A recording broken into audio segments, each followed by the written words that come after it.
రాష్ట్రమని రాసి ధనిక రాష్ట్రంగా తెలంగాణ రాష్ట్రాన్ని మనకు అప్పచెప్పింది.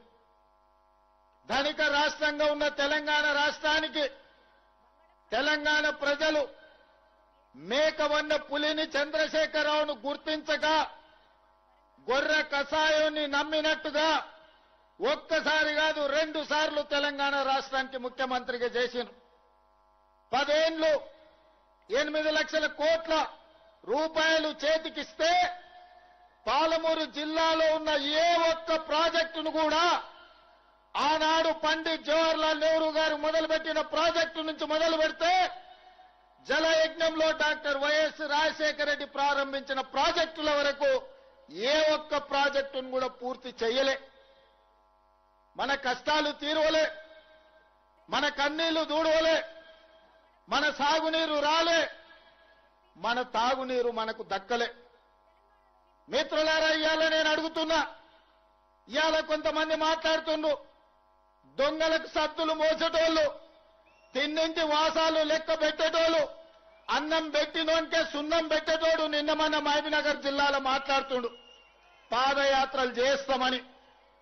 మీరు పాదయాత్రలు కాదు, పొర్లుడు దండాలు చేసినా పాలమూరులో కాదు, పాలమూరు నుంచి కాశీ వరకు పొర్లుడు దండాలు చేసుకుంటూ పోయినా మీరు చేసిన పాపాలు తీరవు. మీరు చేసిన అన్యాయాన్ని ఈ జిల్లా ప్రజలు మరవరు. నేను ఇవాళ ఈ వేదిక మీద నుంచి చంద్రశేఖరరావు గారిని సూటిగా నేను అడుగుతున్నా, ఆనాడు ప్రారంభించిన జూరాల మేమే పూర్తి చేసినాం. ఆనాడు మొదలైన భీమా కావచ్చు, నెట్టంపాడు కావచ్చు, కోయిల్ సాగర్ కావచ్చు, కల్వకుర్తి ఎత్తిపోతల పథకం కావచ్చు, పాలమూరు రంగారెడ్డి ఎత్తిపోతల పథకం కావచ్చు, ఆనాడే మంజూరైన మక్తల్ నారాయణపేట కొరంగల్ ఎత్తిపోతల పథకం కావచ్చు, అది చిన్నది కావచ్చు పెద్దది కావచ్చు, ఏ ప్రాజెక్ట్ అయినా నువ్వు పూర్తి చేసినవా? ఎన్నడైనా మా రైతుల దగ్గరకు వచ్చి కూర్చొని మాట్లాడినవా? మీ కష్టమేంది, మీ కన్నీళ్ళేంది, మీ సాగునీళ్ళేంది, మీ సమస్య ఏంది పరిష్కరించడానికి నేను ఉన్నా అని ఎన్నడైనా మా రైతాంగానికి, మా పాలమూరు బిడ్డలకు భరోసా ఇచ్చినవా అని నేను అడుగుతున్నా. మిత్రులారా, ఇవాళ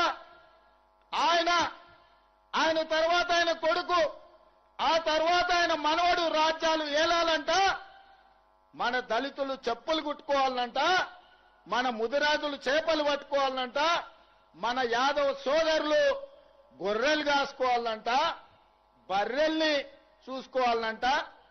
ఇవాళ మనమేమో గొర్రెలు బర్రెలు చేపలు చెప్పులు కుట్టుకుంటే ఆయన కొడుకు ఆయన మనవడు రాజ్యాలు వెళ్తాడంట.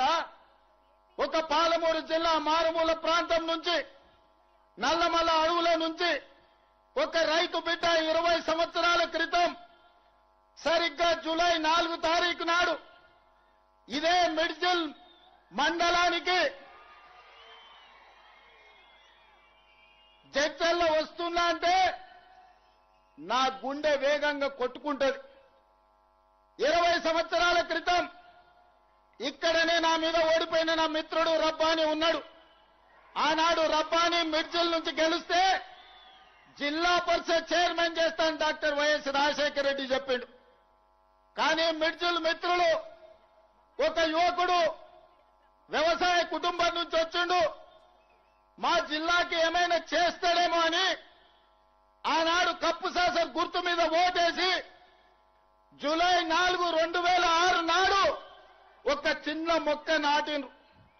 ఆ చిన్న మొక్క 2026 జూన్ నెలకి 20 సంవత్సరాలల్లో జడ్పీటీసీ నుంచి ఎమ్మెల్సీగా, ఎమ్మెల్యేగా, ఎంపీగా, కాంగ్రెస్ పార్టీ అధ్యక్షుడిగా, తెలంగాణకు ముఖ్యమంత్రిగా మీ బిడ్డ వృక్షమై నిలబడ్డాడు.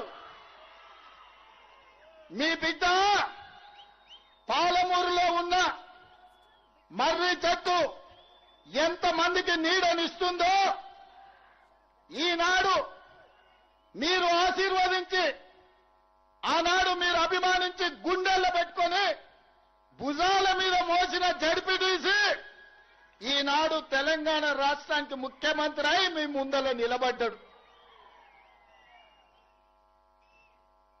ఇదా గొప్పతనం. పార్లమెంటులో గెలిపిస్తే పారిపోయి గజ్వేల్లో ముఖ్యమంత్రి అయి గోదావరి జలాల కోసం 3 ఏళ్లలో 1,00,000 కోట్లు ఖర్చు పెట్టి కాళేశ్వరం కడితే కూలేశ్వరం అయి కూలిపోయింది. ఆయన పాలమూరు ద్రోహి, మీ బిడ్డ పాలమూరు అభివృద్ధి చేసిండా లేదా ఒక్కసారి ఆలోచన చేయండి. ఇవాళ మిత్రులారా, ఆనాడు మనం చేసిన సాయానికి తెలంగాణ ప్రజలకు కష్టాలలో ఉన్నప్పుడు ఎండకెవరైనా వస్తే తాగడానికి మంచినీళ్ళు ఇచ్చిన గుర్తు పెట్టుకుంటాం. మళ్ళా గుర్తు పెట్టుకొని తిరిగి సాయం చేయాలనుకుంటాం. చేతనైన సాయం చేస్తాం.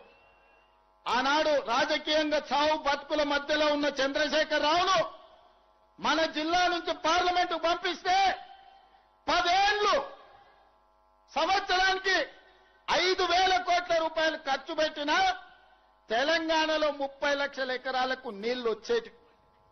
ఆనాడున్న 10 లక్షల ఎకరాలే ఈనాడు సాగునీరు అందుతున్నాయి తప్ప 26 లక్షలకు అందించాల్సిన నీళ్లు ఈ రోజు ఏ ఒక్క ప్రాజెక్టు పూర్తి చెయ్యలే.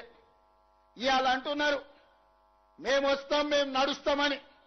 మీరు వచ్చినా, మీరు నడిచినా, మీరు పొర్లినా తెలంగాణ ప్రజలు, ముఖ్యంగా మా అక్కలు, మా ఆడబిడ్డలు సాయంత్రం పూట జొన్న రొట్టెలు చేస్తారు. మహబూబ్నగర్లో ఉత్తమన్న సలాకి కాల్చి వాత పెడతారు టీఆర్ఎస్ వాళ్ళకు.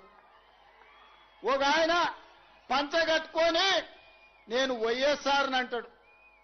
నేను ఇవాళ చెప్పదలుచుకున్నా, లాల్ చేసుకున్నాడు లాల్ బహదూర్ శాస్త్రి కాదు, గడ్డం పెంచుకున్నాడు భగత్ సింగ్ గాడు, పంచగట్టుకున్నాడు వైఎస్ఆర్ గాడు. ఇట్లనే పంచగట్టుకొని ఊర్లలోకి వస్తే పంచలో తొండలిచ్చి కొడతారు మా ఉద్దండాపూర్ వాళ్ళు. రా వచ్చి ఉద్దండాపూర్లో పాదయాత్ర చేతురా. మా తండాలలో మా లంబాడి సోదరులు ఆనాడు పంచగుట్ట పోలీస్ స్టేషన్ లో ఏ రైతుల్లో అయితే పెట్టిర్రో గా తండా నుంచి మీరు పాదయాత్ర మొదలు పెట్టుర్రి.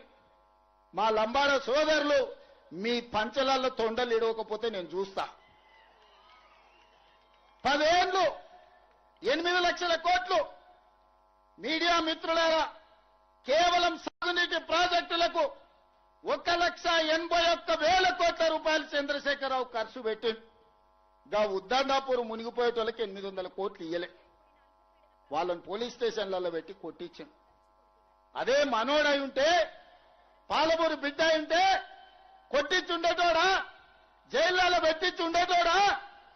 ఆడెక్కడోడే కాబట్టి, ఎవడో కాబట్టి మన మీద అభిమానం లేక, మన మీద కక్షతోని అహంకారంతో ఇవాళ మనల్ని అందరినీ కేసులలో పెట్టిరు. పెద్దలు చెప్పారు మట్టికి పోయినా మనోడే పోవాలని, ఎట్టికి పోయినా ఇంటోడే పోవాలని. ఇవాళ మీరందరూ ఆశీర్వదించి, మీరందరూ నమ్మకంతో, విశ్వాసంతో ఆనాడు ఏ విధంగా అయితే మిడ్చల్ మండలం నన్ను జడ్పీటీసీగా గెలిపిస్తే, ఏ విధంగా అయితే నేను ఎదుగుతూ వచ్చినో, ప్రతి సందర్భంలో ప్రజలకు చేసుకుంటూ వచ్చినా, ఇవాళ నేను ముఖ్యమంత్రి అయినా కాబట్టే 22,000 కోట్లు రాష్ట్రం మొత్తం సాగునీటికి ఖర్చు పెడితే ఒక్క మన జిల్లాకే 8,000 కోట్ల రూపాయలు నేను ఇచ్చిన. మా ఎమ్మెల్యేల అసెంబ్లీలో అన్న అన్ని పాలమూరికే తీసుకుపోతావా, మా సంగతి ఏందని అడిగారు. మీరు కూడా చూసారు. నేను చెప్పిన అయ్యా మాది 60